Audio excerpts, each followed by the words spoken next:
Hey everyone, welcome back with me again in this channel. On today's tutorial, I'm gonna show you how you can add the ink drop transitions to your videos on CapCut. So in here, I've already imported two videos and I'm going to add the ink splatter or ink drop as the transitions. So what you need to do is find the transition in the CapCut stock video. So add overlay, go to stock videos, and then go to the green screen. Okay, so in here select the ink video, the ink drop. Okay, this one,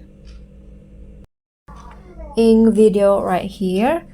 Fit the size and then remove the green screen by using the chroma key.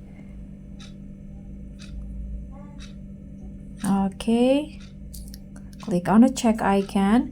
Now you can make it faster by adjusting the curve, the speed.